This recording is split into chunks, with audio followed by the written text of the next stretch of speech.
Dominic, a 3-0 loss at home to Athlone Town. I suppose initial thoughts?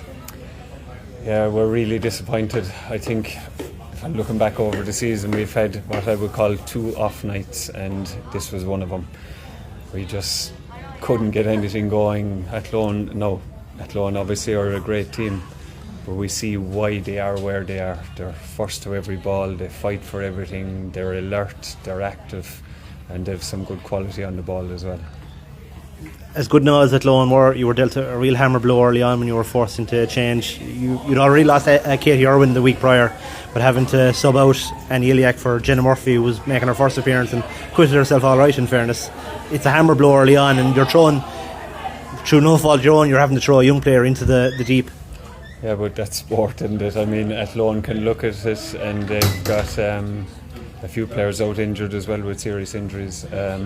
But yeah, look, it's unfortunate for Annie just after coming back in, but then an opportunity for Jenna. So I thought she did really well as well for us, so I'm delighted for her, but pity we couldn't have done a bit more in front for her.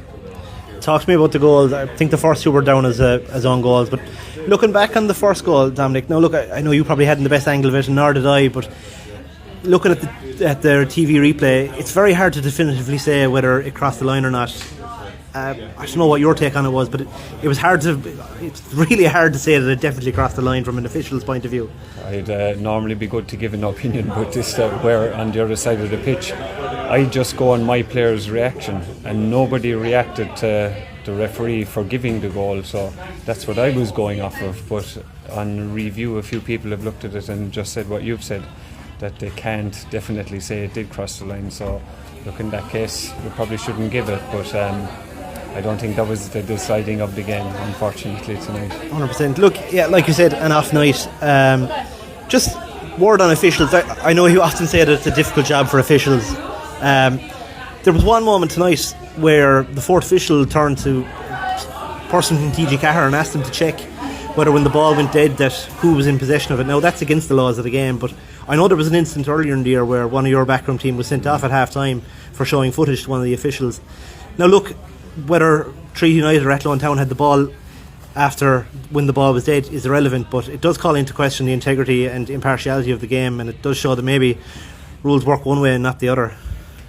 Yeah, but I'm a big believer, as you said, the way I act with officials, it is a tough job, and we try and stay away from them as much as we can. Look, in the round of a year, I guarantee you we'll win some and we'll lose some, so I'm not somebody who dwells on stuff like that. They're there doing the best they can, so look, they'll get some wrong, they'll get some right, but it's a fair point to say that one of our guys did get a suspension for using technology at half time, even though at the time we asked him could we show him, and he said yes. We weren't aware of the rule, but look, you win some, you lose some. Overall tonight, I'm not going to be nitpicking at stuff like that because we just weren't good enough. 2 games left. I think you have a 3-week break now until you face Galway United here.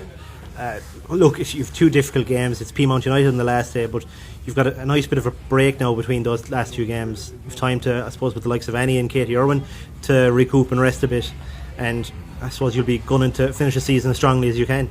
Yeah, I just said to the girls inside, no, it's not to let that happen, because I said we've been so good all season, the commitment, the attitude, everything has been brilliant, so we don't want it to taper off like that. So we'll be back into training Monday evening, and we'll be preparing for our game in 3 weeks. Lastly, is it difficult when you've got that long layoff as well? I know it's a bit of a catch-22. It's nice to have players recovering, but when you've got a long layoff like that, it is hard to maybe keep minds interested and focused on the next game. Yeah, it's a bit of an unusual. I know there was a weekend off for, we'll say, the FAI Cup semi-final, but I'm not sure how we ended up having the other weekend off. I think possibly a bye week as well, maybe, but I could be wrong. We had that the first day of the season, so yeah, it looks like the organisation, I don't know, there's probably a reason behind it. Maybe there's another team needed a bye weekend, or I think some games were rearranged, weren't they, from the under-19s. But look, it is what it is.